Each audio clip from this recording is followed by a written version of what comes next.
قال رب إني ظلمت نفسي فاغفر لي. Assalamualaikum warahmatullahi wabarakatuh. Alhamdulillah wassalatu wassalamu ala rasulillah wa ala alihi wa sahbihi wa mawalah wa la hawla wa la quwata illa billahi wa ba'd. Kita lanjutkan kajian kita masih membahas Siratul Mustafa alaihi salatu wassalam, dan kita masuk pada bab membangun masyarakat baru di kota Madinah. Ma'asyiral muslimat yang dimuliakan Allah Subhanahu wa taala.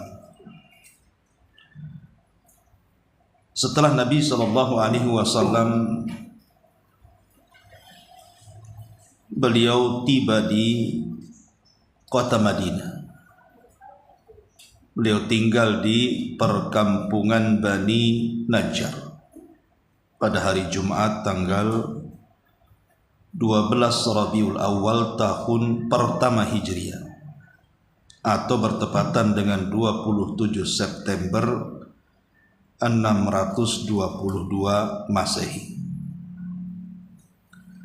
Beliau turun di lokasi depan rumah Abi Ayyub Al-Ansari. Kemudian beliau mengatakan, disinilah tempat berhentinya aku. Kemudian beliau pindah ke rumah Abi Ayyub Al-Ansari. Ma'asyiral muslimat yang dimuliakan Allah Azza wa Jalla. Jadi ketika Nabi SAW di kota Madinah, maka yang menentukan Rasul tinggal di mana itu adalah unta Qaswa dia. Rasul kan menunggangi unta namanya Qaswa, pemberian dari Abu Bakar Siddiq radhiyallahu anhu. Jadi Nabi SAW membiarkan unta itu yang berjalan. Nanti di mana unta berhenti, maka disitulah Nabi SAW akan tinggal. Lah kebetulan unta itu pula berdiri, kemudian duduk persis di depan rumah Abi Ayyub Al-Ansari. Makanya Rasul mengatakan, di tempat inilah aku berhenti. Kemudian setelah itu rumah Abi Ayyub lah untuk sementara waktu menjadi tempat tinggal Nabi. Bahkan Abi Ayyub Al-Ansari karena saking cintanya dengan Nabi SAW, dia meminta agar Nabi SAW berada di atas, karena kan lantai 2, biar dia yang di bawah. Tapi Rasul menolak, karena tahu bahwa kalau posisi Rasul di atas, sementara tamu setiap hari akan datang, tentu akan mengganggu tuan rumah. Maka Rasul mengatakan, sebaiknya aku yang di bawah, engkau yang di atas.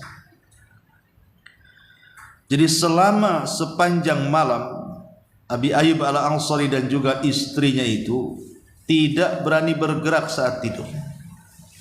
Karena kalau bergerak saja, sementara rumah di zaman itu terdiri dari pelepah kurma, tentu nanti akan ada debu-debu yang jatuh mengenai kepala Nabi. Jadi setiap tidur kayak mematung gitu, bergerak sedikit saja takut. Itu karena kecintaan Abi Ayyub Al-Ansari kepada Nabi SAW. Dan semua para sahabat pasti cinta dengan Nabi. Lah Nabi itu memiliki agenda-agenda yang sudah direncanakan di kota Madinah. Dan agenda-agenda besar itu salah satunya di sini adalah membangun Masjid Nabawi. Ini agenda yang paling besar yang dilakukan Nabi SAW adalah membangun Masjid Nabawi. Makanya di sini Langkah pertama yang dilakukan Nabi SAW setelah itu adalah mendirikan Masjid Nabawi pada lokasi unta tersebut yang duduk. Beliau merintahkan untuk mendirikan masjid ini. Beliau membelinya dari 2 anak yatim sang pemiliknya. Beliau berdiri ikut terjun di dalam membangun dan memindahkan batu bata seraya bersenandung. Ya Allah, tiada kehidupan hakiki melainkan akhirat. Karenanya ampunilah kaum Ansar dan orang-orang Muhajirin. Beliau juga berkata, tukang angkut yang ini bukan tukang angkut Khaybar. Ini orang paling berbakti dan cinta di sisi Rabb kami. Hal ini membangkitkan semangat kerja para sahabat di dalam membangun, sehingga salah seorang mereka pun menyambut, jika kami duduk sementara Nabi bekerja, sungguh itu merupakan pekerjaan yang tercela. Kenapa Nabi SAW membangun masjid? Karena Nabi SAW ingin menghubungkan antara para sahabat dengan Allah Subhanahu wa Ta'ala. Jadi sebelum Rasul menghubungkan hati manusia dengan sesama manusia yang lainnya, atau istilah Quran hablum minan nas, maka Allah, Rasul ingin mengaitkan hati para sahabat berhubungan dengan Allah yang disebut dengan hablum minallah. Ini dulu yang dikehendaki Rasul, supaya ada hubung kait para sahabat langsung dengan Allah Azza wa Jalla. Karena bagaimanapun fungsi masjid di zaman Rasul itu luar biasa. Karena semua aktivitas itu dilakukan di masjid, sampai kepada latihan perang pun di masjid. Orang memanah gitu ya, orang latihan tombak, latihan pedang itu dalam masjid di zaman Nabi. Kemudian setiap persidangan, putusan-putusan sidang pun terjadi di masjid, atau penyambutan delegasi-delegasi pun di masjid. Jadi masjid itu bukan hanya tempat ritual ibadah saja, salat 5 waktu, zikir, baca Quran dan yang semacamnya, tapi lebih daripada itu. Bahkan di masjid ini pula lah tempat tinggalnya Ashabus Suffa. Yang dari Ashabus Suffa ini muncul para mujahidin, para ulama, ahli fikih dan yang semacamnya. Itu masjid di zaman Nabi, ya. Jadi fungsinya luar biasa. Beda masjid di zaman Nabi, beda masjid di zaman kita. Kalau masjid di zaman kita itu hanya setakat sholat 5 waktu, habis itu dikunci. Oke lah, agak ramai sedikit Ramadan, durasinya agak lama karena ba'da isya ada taraweh gitu ya. Mungkin setelah taraweh masih ada ngaji, sehingga masih lama dibukanya. Tapi kalau di luar Ramadan, rata-rata masjid-masjid apalagi di perkotaan itu hanya dibuka kalau sholat 5 waktu saja, atau mungkin ada kajian-kajian tertentu. Selebihnya ya dikunci. Alasannya kalau dibuka terus kotak infak hilang, ya kan? Jam dinding raib, sampai ke ampli-amplinya juga dicuri, ya kan? Jadinya takut jadinya.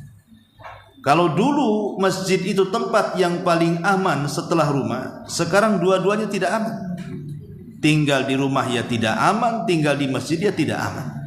Padahal fungsi masjid itu adalah tempat yang paling aman berhubungan kita dengan Allah Subhanahu wa Ta'ala. Bahkan kalau rumah sakit itu sebagai pengobatan jasmani kita, lah masjid itu sebenarnya pengobatan rohani kita. Jadi kalau ada orang yang sakit hati datang ke rumah sakit, salah alamat ya. Kalau orang yang sakit hatinya datang ke masjid. Begitu juga orang yang punya penyakit kanker datang ke masjid, ya nggak akan sembuh. Datang ke rumah sakit, karena di situ memang tempat penyembuhan penyakit jasmani. Lah dari sini maka Nabi SAW ingin supaya dimulai daripada hati sebenarnya. Jadi Rasul itu memulai membangun peradaban kota Madinah itu mulai dari hati dulu. Dengan cara apa? Dihubungkan dengan Allah dengan membangun masjid. Ma'asyiral muslimat yang dimuliakan Allah Azza wa Jalla, lihat bagaimana di sini gambaran Nabi sallallahu alaihi wasallam ketika membangun Masjid Nabawi. Di sini ditunjukkan tentang leader, seorang pemimpin ketika dia memimpin untuk membangun masjid. Ya Rasul terdepan. Rasul itu membangun masjid ya terdepan, dia yang ngangkat bata, dia yang ngangkut batu, dia yang menggali gitu ya. Sampai ada ucapan di sini, jika kami duduk sementara Nabi bekerja, sungguh ini merupakan pekerjaan yang tercela, menunjukkan bahwa Rasul itu betul-betul mencontohkan. Kalau urusan kerja paling depan gitu ya, kalau urusan makan paling belakang. Kalau zaman sekarang terbalik ya. Urusan makan paling depan, urusan kerja paling belakang. Hilang pun habis makan biasanya ya. Jadi inilah contoh bagaimana Nabi mencontohkan para sahabat. Lah di sini kata pengarang, pada lokasi tersebut terdapat bekas kuburan orang-orang musyrikin, puing, pohon kurma dan pohon gharqad. Lalu Nabi SAW merintahkan agar kuburan-kuburan kaum musyrikin itu dibongkar, puing itu diratakan dan pohon kurma serta gharqad kemudian ditebang. Lalu membuat saf mengarah ke kiblat. Ketika itu arah kiblat masih menghadap Baitul Maqdis, sehingga dua tiang pintu kusen masjid itu terbuat dari batu, dinding-dindingnya terbuat dari batu bata dan tanah liat, atapnya terbuat dari pelepah kurma, tiang-tiangnya dari batang pohon kurma, lantai dasarnya dihampari dengan pasir dan kerikil, terdiri dari 3 pintu, panjangnya dari kiblat hingga ke ujung belakang adalah 100 hasta, artinya 50 meter ya. Masih 50 meter, kalau sekarang kan udah luas Ibu ya. Ibu yang pernah umroh itu keliling Masjid Nabawi saja udah asam uratnya kumat tuh kan, luasnya tuh kan Bu ya. Kalau dulu kan masih 50 meter 100 hasta. Karena diperluas ya akhirnya luas sekarang. Luas sekali, bukan luas saja ya. Sampai capek mengelilingi Masjid Nabawi itu. Jadi lihat bagaimana sederhananya masjid di zaman Nabi. Ini kan menunjukkan sederhananya gitu ya. Bahan baku yang digunakan Rasul untuk membangun masjid. Kalau sekarang kan sudah nggak ada. Semua sudah diganti pakai tembok sekarang ya. Kemudian beliau mendirikan rumah-rumah di sampingnya. Rumah-rumah petak terbuat dari batu-batu, atapnya terbuat dari pelepah kurma dan juga batang pohon kurma. Itu adalah rumah para istri-istri Rasul. Bahkan tidak layak pun disebut rumah, tetapi layaknya disebut kamar, kos-kosan mungkin bahasa kita. Karena Al-Quran menyebutnya sebagai Al-Hujurat. Makanya ada surat disebut Al-Hujurat. Apa sih Al-Hujurat itu? Kamar-kamar. Maksudnya kamar yang dihuni istri-istri Nabi. Jadi rumah Nabi itu ya berupa kamar-kamar. Bukan al-buyut tetapi al-hujurat. Kalau buyut ya maksudnya rumah-rumah, tapi kan bahasa Quran menggunakan al-hujurat. Berarti kan kecil. Kamar-kamar kan kecil. Makanya wajar kalau seandainya Aisyah radhiyallahu anha apabila sedang tertidur dan Rasul di sampingnya sedang sholat, terkadang tangan Aisyah radhiyallahu anha itu selalu teraba kaki Nabi. Karena memang sempit, gimana pula ya, namanya sempit ya di situ-situ jadinya. Ya. Dan itulah fungsinya, kalau sempit kan ibu kalau suami pergi tahu tuh, karena sempit kan. Kalau luas kan nggak tahu suami. Yang satu di ujung, yang satu di ujung pula kan. Jadinya Aisyah radhiyallahu anha selalu menceritakan, contoh umpamanya kisah tentang bagaimana kaki Rasul yang pecah-pecah. Kok bisa teraba gitu? Padahal sedang Rasul sedang sholat, Aisyah sedang tidur. Kalau bukan karena sempitnya ruangan itu, sehingga teraba kaki Rasul. Kok pecah-pecah? Kagetlah Aisyah. Sehingga kemudian Aisyah menanyakan perkara itu, sebaiknya kau kurangilah ibadahmu itu. Tetapi Rasul mengatakan, afala uhibbu an akuna abdan syakur. Salahkah saya menjadi hamba yang bersyukur kepada Allah Subhanahu wa taala? Kemudian kata pengarang di sini, masjid tersebut tidak sekedar sebagai tempat untuk melakukan salat 5 waktu, tetapi lebih daripada itu adalah sebuah kampus. Jadi masjid itu sekolah. Di zaman Rasul itu masjid itu tempat tarbiyah.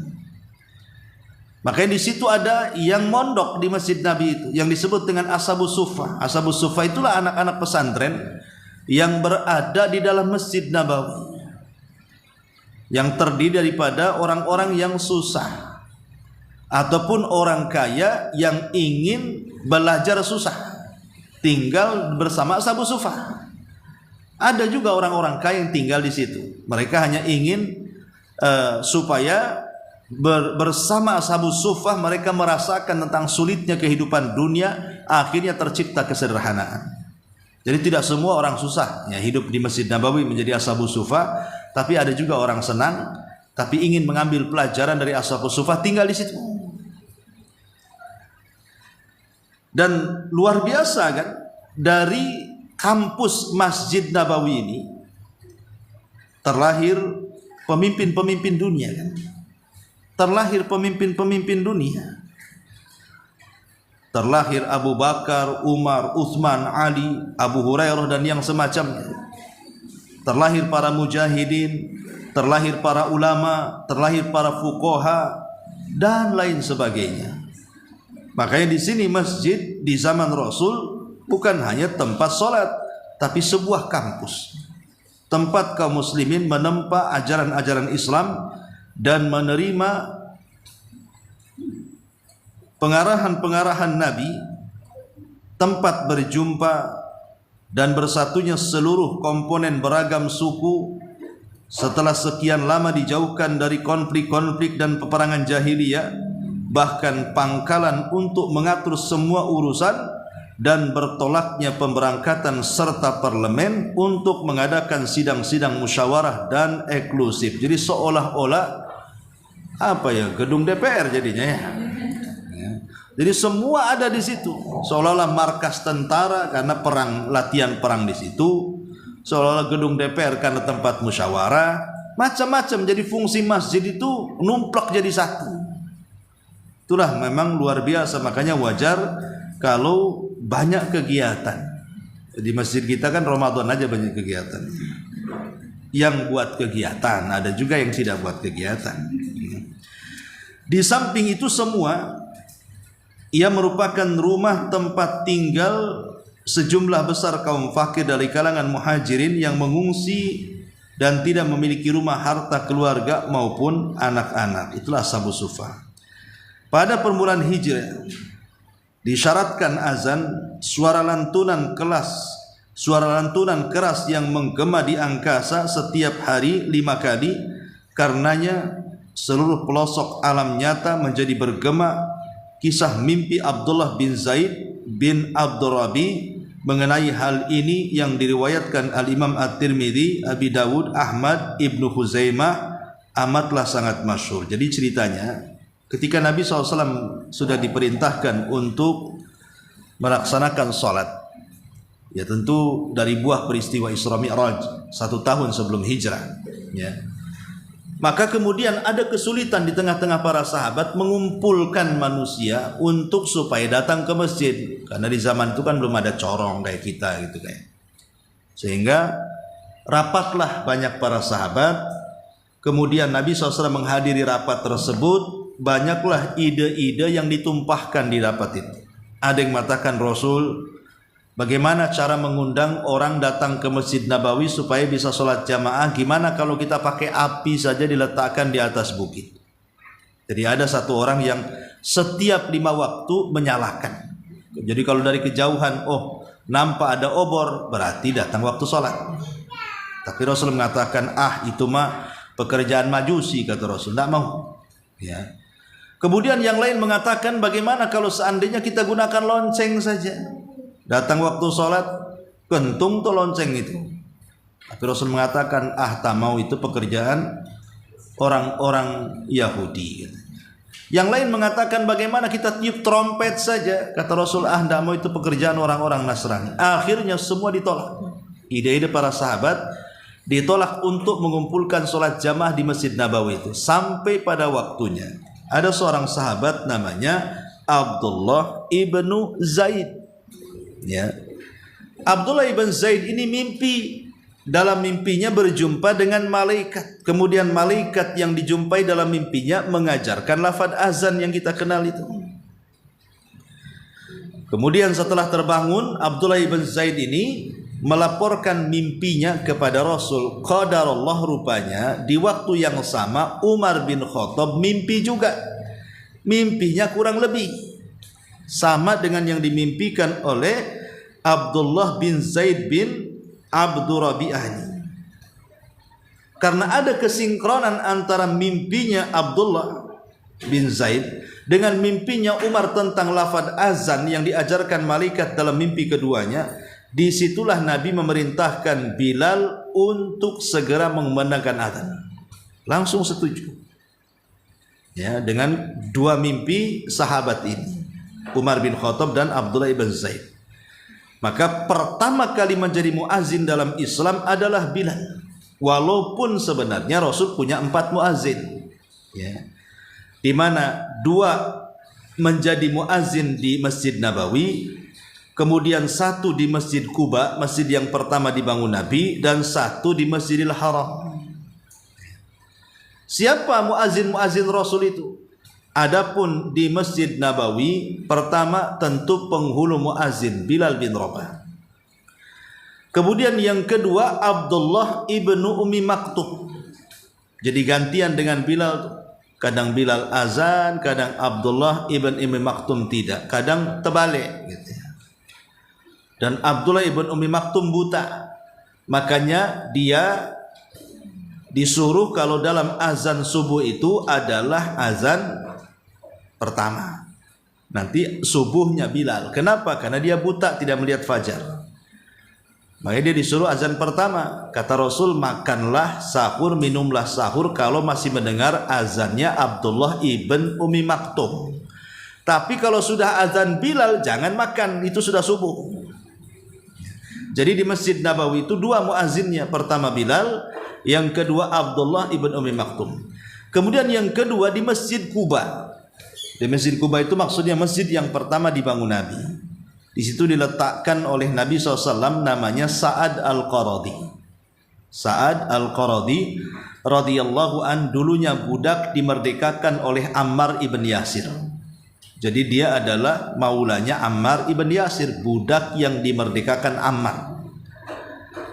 Makanya disebut Sa'ad al-Qaradi maula Ammar ibnu Yasir. Itulah yang memiliki suara indah di zaman itu, akhirnya oleh Rasul diletakkan menjadi muadzin di Masjid Quba. Adapun di Masjidil Haram di Mekah, maka Nabi SAW setelah Fathu Mekah mempercayakan muadzin di Masjidil Haram Abi Mahdhurah. Abi Mahdhurah itu adalah sahabat yang dipercayakan Rasul untuk menjadi muadzin di Masjidil Haram, dan sahabat inilah yang diajarkan oleh Rasul lafaz taswib, as-salatu khairun minan naum, dalam salat subuh. Diajarkan kepada muazin Mekah namanya Abi Mahdhurah yang menjadi muazin di Masjidil Haram. Jadi muazin Rasul semuanya ada 4. Bilal ibn Rabah, Abdullah ibn Ummi Maktum, Sa'ad al-Qaradi maula Ammar ibn Yasir, kemudian Abi Mahdhurah yang diajarkan lafaz as-salatu khairun minan naum. Tetapi dari 4 muazin di zaman Rasul ini yang paling terkenal siapa? Bilal. Ya. Bilal yang paling terkenal sampai hari ini. Walaupun namanya Pak Udin itu, kalau dia muazin dibilangnya mana Bilalnya katanya. Bukan mana Pak Uzinnya kan, mana Bilalnya. Ya sampai sekarang. Ya, jadi Bilal itu menjadi simbol bagi setiap muazin. Bahkan bukan hanya muazin saja, kadang-kadang kalau sholat taraweh Itu kan setiap rakaat kalau budaya di masyarakat kan ada salawat-salawatnya tuh. Itu disebut Bilal juga tuh. Padahal Bilal tidak pernah buat kayak gitu tuh. Bilal kan azan aja, ya. Tidak ada buat kayak gitu. Artinya bahwa sampai demikian masyhurnya nama Bilal karena diangkat dengan azan.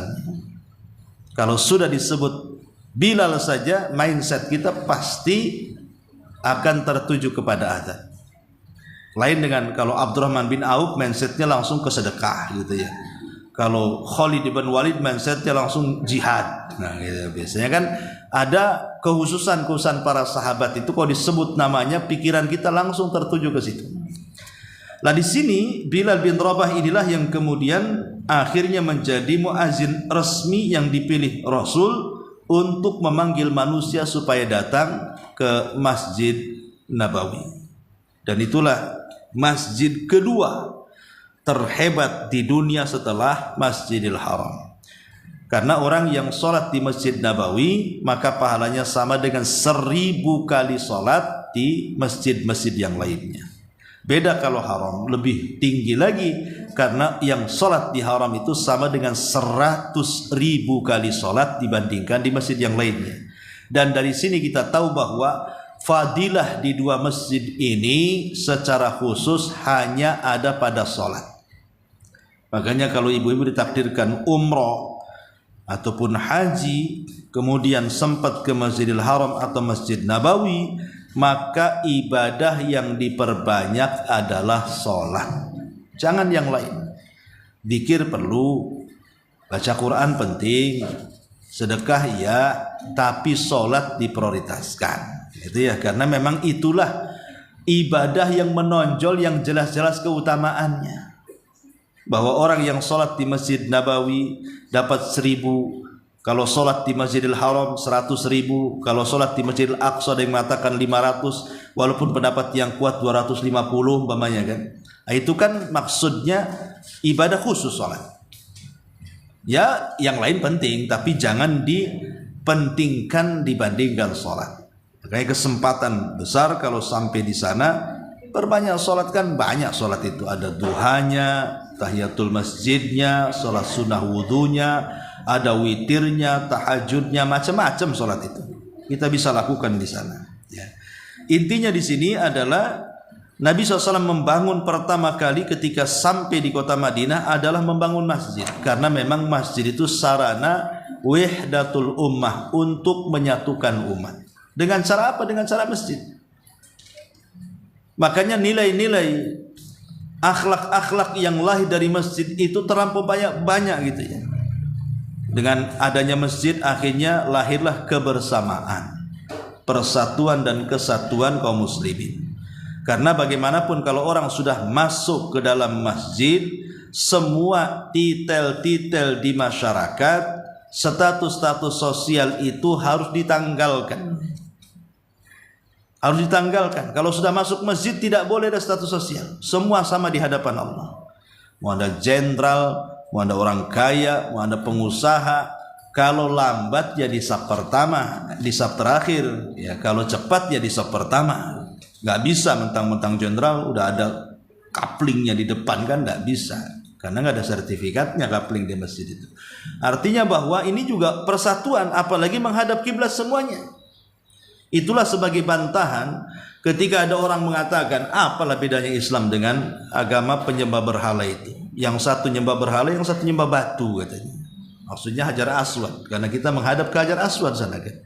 Tidak, kita tidak sedang menyembah batu apalagi sujud kepada batu. Hajar Aswad yang menempel di Ka'bah itu hanya sebagai kiblat saja. Sebagai kiblat untuk apa? Menyatukan kaum muslimin di belahan dunia. Di mana yang dari barat tetap ngadap barat, kalau dari sini umpamanya kan, yang di timur ngadap barat, yang di selatan ngadap barat, yang di utara ngadap barat. Maksudnya supaya ada persatuan kaum muslimin, supaya tidak centang perenang gitu. Nah itulah fungsi masjid itu, wihdat al muslimin, menyatukan kaum muslimin dan menanggalkan semua status sosial. Kalau masuk ke dalam masjid semua sama di hadapan Allah. Dan siapa yang lebih dulu masuk masjid itulah yang lebih utama. bukan karena status sosialnya. Sebagaimana hadis tentang Yaumul Jum'ah. Di situ ada malaikat kan tukang catat tuh. Nanti kelompok pertama di hari Jumat mendapatkan sop pertama seolah-olah mendapatkan kurban seekor unta ya. Nanti masuk pada sab kedua, malaikat mencatat seolah-olah dia berkurban dengan seekor sapi. Kemudian masuk sab ketiga seolah-olah dia berkorban dengan seekor kambing. Nanti masuk sab keempat seolah-olah dia berkorban dengan seekor ayam. Ya. Nanti yang keenam telur ayam gitu ya. Yang terakhir tai ayam kan itu apa? Artinya bahwa di sini kan lihat yang siapa duluan yang masuk di situ yang utama. Bukan karena status sosial dia tidak ya. Mau orang miskin masuk duluan tetap dia dapat unta. Mau orang kaya masuk duluan tetap dia dapat unta. Itulah fungsi masjid itu, maksudnya supaya tidak membanggakan diri. Kalau sudah masuk masjid semua sama di hadapan Allah Subhanahu wa taala. Jadi fungsi masjid ini luar biasa. Inilah diantara yang pertama bagaimana Nabi SAW membangun masjid untuk menghubung kaitkan antara para sahabat dengan Allah Subhanahu wa taala. Kemudian yang kedua yang tak kalah pentingnya setelah menghubung kaitkan hati para sahabat dengan Allah, maka sekarang mulai menghubung kaitkan hati para sahabat dengan hati-hati kaum muslimin yang lainnya. Dengan istilah lain, mempersaudarakan sesama kaum muslimin, sehingga terjalinlah hablum minallah di satu sisi dan hablum minannas di sisi yang lain. Kata beliau, di samping membangun masjid sebagai pusat perkumpulan dan juga persatuan, Nabi juga melakukan langkah lain yang merupakan suatu yang paling indah yang pernah ditorehkan oleh sejarah, yaitu mempersaudarakan antara kaum muhajirin yang ada di Mekah yang hijrah ke Madinah dan kaum Ansor yang memang penduduk tempatan di kota Madinah. Lihat perkataan Ibnul Qayyim di sini. Kata Imam Ibnul Qayyim, kemudian Rasulullah mempersaudarakan antara kaum muhajirin dan Ansor di rumah siapa? Di rumah Anas ibn Malik.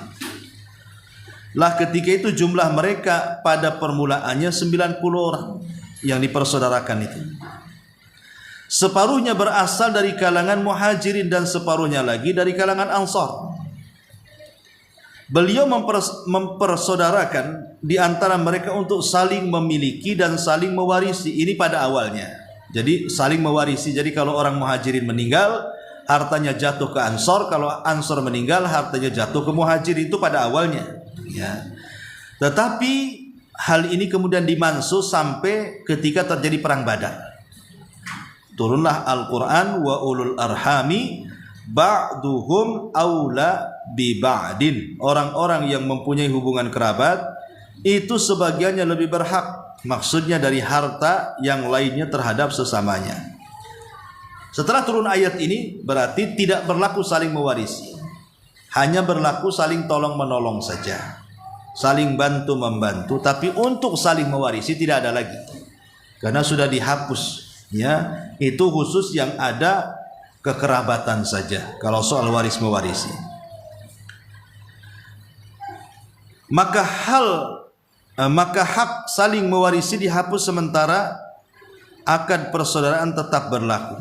Ada riwayat yang menyatakan bahwa beliau mempersaudarakan untuk tahap kedua antara sesama muhajirin, namun riwayat yang valid dalam riwayat pertama, maksudnya muhajirin dan Ansor, kaum muhajirin tidak membutuhkan ikatan persaudaraan dengan telah eksisnya persaudaraan Islam, persaudaraan setanah air dan kekerabatan nasab. Hal ini berbeda dengan persaudaraan yang terjadi di antara muhajirin dan Ansor. Jadi seolah-olah kata Imam Ibnul Qayyim, persaudaraan di atas iman dan Islam itu lebih kuat dibandingkan persaudaraan nasab, pertemanan, perkawanan biasa, ya.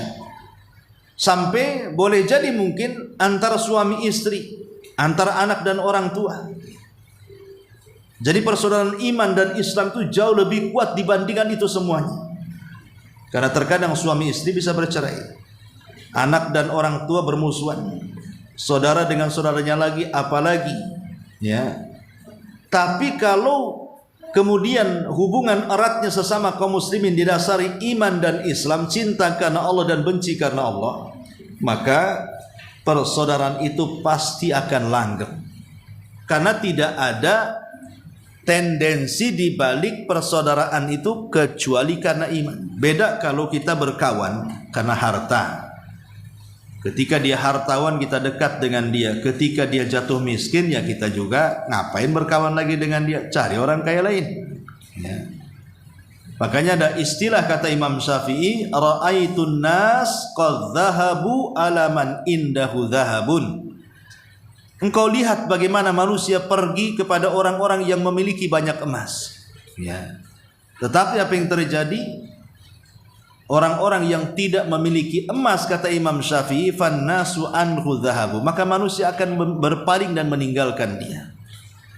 Manusia akan pergi kepada orang yang punya harta, tetapi yang tidak punya harta dia akan berpaling darinya. Ra'aitun nas qad malu ala man indahu malun wa mala indahu malun fannasu anhu qad malu. Kata Imam Syafi'i, kau lihat bagaimana manusia berpaling menuju orang-orang yang punya harta. Tetapi bagi orang yang tidak punya harta, manusia pun berpaling dari dia. Itu kalau persaudaraannya di atas dunia. Kalau masih ada dunia, baik-baiklah dengan dia. Tapi kalau sudah tidak lagi ada dunia, maka pasti akan berpisah dengan dia. Kemudian kata beliau di sini, persaudaraan ini mengandung pengertian leburnya fanatisme jahiliyah dan gugurnya perbedaan-perbedaan nasab, warna kulit, tanah air hingga dasar wala dan bara. Hanyalah Islam, tidak boleh yang lainnya. Karena kita tahu kan Bu ya, penduduk Mekah dengan Madinah itu kan berbeda. Karena rata-rata penduduk Madinah itu kan turunan Arab Yaman. Sementara Arab Yaman itu araqul qulub, kata Rasul, lebih lembut hatinya. Mereka lebih lembut hatinya, lebih mudah mendapatkan hidayah. Sementara orang Mekah itu mereka Arab keras. Makanya kalau sekali kufur, kufur sekali, kalau munafik, munafik sekali. Asyaddu kufran wa nifaqah. Makanya Abu Jahal itu orang Mekah, bukan orang Madinah. Abu Lahab orang Mekah, bukan orang Madinah. Orang Madinah itu orang baik-baik ya. Karena ahlu Yaman itu mudah menerima dibandingkan orang Mekah. Sehingga akan berbeda cara paham orang Mekah dan Madinah itu kan tentu karena sudah beda ras ya. Kemudian juga beda nasab, warna kulit, watak dan begitu seterusnya. Tetapi Nabi SAW ingin menyatukan visi dan misi dengan cara apa? Dipersaudarakan di atas Islam. Anda boleh meletakkan loyalitas, tapi barometernya Islam. Anda boleh berlepas diri, tapi barometernya Islam. Bukan adat, bukan kesukuan. Ya.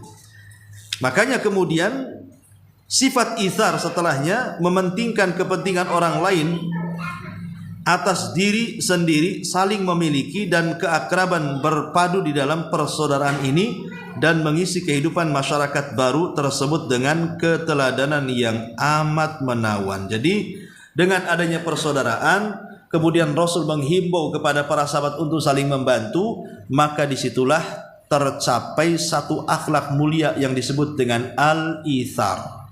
Itulah yang Allah katakan wa yu'thiruna ala anfusihim walau kana bihim khasasah. Mereka lebih mementingkan orang lain walaupun diri mereka kesulitan. Contoh umpamanya ketika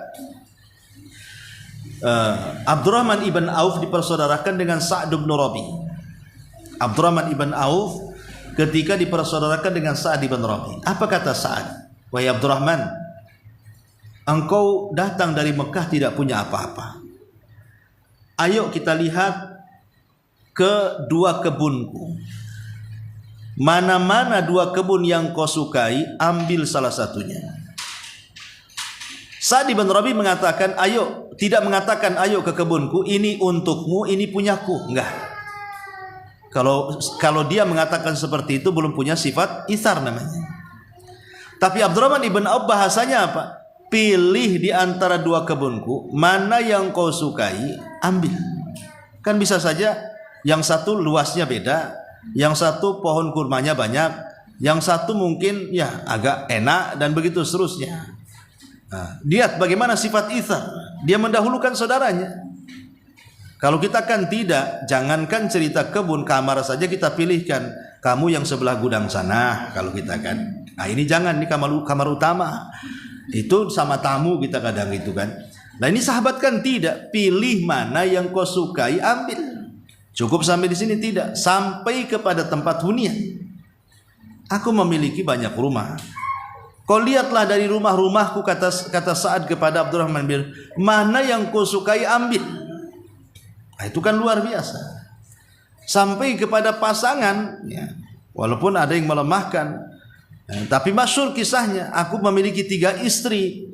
Karena di zaman itu kan belum ada ayat tentang hijab, belum turun ayatnya hijab, sehingga orang kan masih bisa lihat wajah orang. Ya, makanya Sa'ad mengatakan kepada Abdurrahman, lihatlah paras ketiga istriku ini. Mana yang kau sukai, ku ceraikan dia, tunggu masa idahnya, kau nikah dengan dia. Tapi 3-tiganya tidak menggunakan aji mumpung. Mumpung ditawari kan itu. Apalagi kan seorang musafir, Bu. Datang-datang ke Batam, ada orang baik, milih mau di Sukajadi atau di Bengkong umpamanya kan. Kan kaget orang baru datang ke Batam cari pekerjaan, tiba-tiba dikasih rumah. Itu kan aji mumpung, ya senang aja lah kan gitu. Ya. Ini ada tanah tuh, satu di Nagoya, satu di Batu Haji. Yang satu ini siap digusur, yang satu insya Allah ada sertifikatnya kan. Pamannya senang pilihannya. Nah, tapi kan tidak, Abdurrahman bin Auf kan tidak menggunakan aji mumpung. Dia tetap mengatakan barakallahu lak fi ahlika wa malik. Semoga Allah berkahi kamu pada keluarga dan seluruh harta. Aku tidak mau semuanya. Ya, dullani ala suq. Aku hanya perlu di mana pasar. Itu saja. Aku perlu di mana pasar, tunjukkan pasar Madinah di mana. Aku tidak perlu tanahmu, aku tidak perlu rumahmu, aku tidak perlu uangmu. Padahal orang-orang muhajirin itu mereka tidak membawa apapun kecuali hanya yang melekat di badan. Justru malah mendoakan kebaikan kepada Sa'ad. Semoga Allah berkahi dirimu, keluargamu dan hartamu. Aku tidak perlu itu. Dullani ala suq, tunjukkan aja ke pasar. Masuk dia ke pasar tanpa modal. Akhirnya jadi pedagang, keluar dari pasar sudah bawa untungnya. Terkadang dagang itu tidak mesti pakai modal, tapi pakai otak gitu ya. Seperti Abdurrahman bin Auf, dia masuk ke pasar cari orang jual minyak goreng ya. Kemudian dia bilang, saya beli minyak gorengmu tapi dengan cara hutang karena saya tidak punya uang. Deal or no deal, deal, udah diambil. Kemudian dijual kepada orang dengan cara kontan. Beli dengan cara hutang, dijual dengan cara kontan. Setelah kemudian dia dapat untung, maka pokoknya dibayarkan, itulah untungnya masuk ke pesa dia. Itulah namanya bisnis tanpa modal. Yang ngambil barang dengan hutang tapi dijualnya kontan. Itulah Abdurrahman bin Auf. Ya. Karena terkadang mindset seorang pedagang ini tidak jadi jualan padahal sudah punya modal karena tidak punya keberanian. Makanya memang seorang pembisnis kan harus berani dia kan. Kalau nggak berani nggak bisa. Kadang sudah punya modal, nggak punya skill. Punya skill, tak punya modal. Punya dua-duanya, tak punya keberanian. Nah, tak jadi. Ya. Jadi Abdurrahman ibn Auf memang ya sudah wajar dia punya keberanian karena rata-rata penduduk Mekah itu memang sudah mengalir darah perniagaan kepada anak-anak Mekah dari kecil. Sampai Allah mengatakan li ila fi Quraisyin ila fihi rihlatash syita'i was-sayf. Jadi memang orang-orang Quraisy ini sejak kecil sudah mengalir darah perdagangan nenek moyang mereka. Dan biasanya para pedagang handal itu selalu melihat peluang. Dia tahu peluang, kapan untung, kapan buntung, dia tak tahu tuh pedagang itu. Walaupun terkadang ya kepleset, disangkanya untung, tahu-tahu buntung. Tapi umumnya para pedagang yang handal itu, dia tahu momen-momen tertentu akan untung dagangan itu. Sampai satu hari ada satu kisah ulama namanya Muhammad ibn Sirin. Dia pedagang minyak juga. Karena dia seorang pembisnis ulung, Muhammad ibn Sirin, ulama dunia, ya, ulama tapi juga dia pedagang. Jadi dia melihat ada peluang bisnis. Kebetulan langka minyak waktu itu. Tiba-tiba kemudian dia berinisiatif untuk memborong minyak dari tempat orang. Dan besok akan dijual, pasti akan untung besar. Beli dia minyak banyak-banyak, taruh di suatu tempat drum gitu ya. Qadarullah, malam harinya ada tikus jatuh masuk ke dalam minyak itu, kemudian mati. Dalam hadis Rasul, apabila ada tikus yang mati kemudian mengenai minyak yang kering semacam mentega, maka cukup dibuang yang terkenanya saja, karena kan keras. Pamannya tikusnya hanya nemplok di atas, ya tinggal dibelah saja, bawah kan masih bisa kita pakai, bisa diiris maksudnya kalau mentega. Tapi kata Rasul, kalau jatuh ke yang cair harus diseblok, harus dituang, harus dibuang, karena tidak bisa dipotong. Cuma ya. Untuk yang sholat tadi yang dilaksanakan khusus masih di rumah atau bisa di tanah haram gitu? Maksudnya?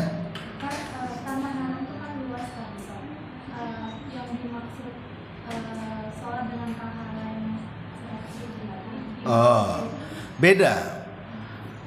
Kalau di istilah haram di Madinah dan Mekah itu beda. Yang paling mudah memang di Madinah ya. Kalau di Madinah itu kan tanah haramnya pakai ukuran. Pokoknya 21 meter, 21 kilometer ke arah timur, ke arah barat, ke arah utara, ke arah selatan. Itulah tanah haram. Kalau Madinah kan lebih mudah karena menggunakan kilometer. Pokoknya 21 kilo ke sana, 21 kilo ke sana, 21 ke sana, itu kalau Madinah itu tanah haram ya. Kalau Mekah kan tidak bisa, karena ada ke Hudaybiyah, namanya Hudaybiyah Tan'im sana namanya kan. Nanti ke Arafah sini ya, dia harus pakai daerah kalau di Mekah, bukan pakai kilometer ya. Cuman perbedaan pahala sholat kalau di Mekah itu mencakup tanah haram, tidak mesti di masjid haram. Di masjid-masjid kampung pun selama masih dalam lingkup tanah haram pahalanya sama ya. Beda di Madinah. Kalau di Madinah hanya terfokus di Masjid Nabawi saja, walaupun di tanah haram, tapi kalau tidak masuk Masjid Nabawi tidak mendapatkan 1000 rakaat. Kenapa? Karena Rasul dalam hadisnya menyebutkan kalimat masjidi, masjidku, sementara ketika menyebut haram menggunakan kalimat haram ya. Barang siapa yang sholat di Masjidil Haram maka pahalanya sekian, disebut haram, berarti semua menyangkut tanah haram. Tapi ketika menyebut Masjid Nabawi tidak menyebutkan haram Madinah, tetapi masjidku. Nah, berarti ulama membedakan 1000 rakaat sekali sholat di Masjid Nabawi hanya berlaku di masjid, di luar masjid tidak berlaku. Tapi kalau di Mekah yang 100.000 itu berlaku dalam masjid atau di luar masjid, termasuk orang yang sholat di jalan-jalan itu, di hotel-hotel masuk semua ya.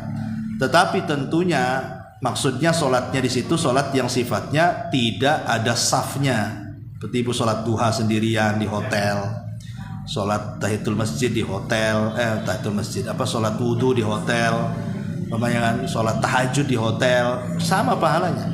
Tapi kalau sholat yang sifatnya berjamaah ya memutus saf namanya, ya tetap harus ke masjid. Walaupun istilahnya di jalan-jalan kan masih yang penting jangan terputus saf ya. Tapi kalau sholat sendirian tidak ada masalah, sholat sunnah ya sama 100.000 pahalanya. Ibu sholat duha di hotel dan itu masih lingkup haram ya sama dengan 100.000 kali sholat duha di masjid sini, gitu maksudnya. Tapi kalau sholat jamaah itu kan harus ada ketentuan merapatkan saf. Kalau sholat sunnah kan tidak, sholat sendirian tidak perlu pakai saf, boleh sholat sendirian. Wallahu a'lam. Ya, saya kira cukup. Subhanallah bihamdika, asyhadu an la ilaha illa anta, astaghfiruka wa atubu ilaik. Allahu ta'ala.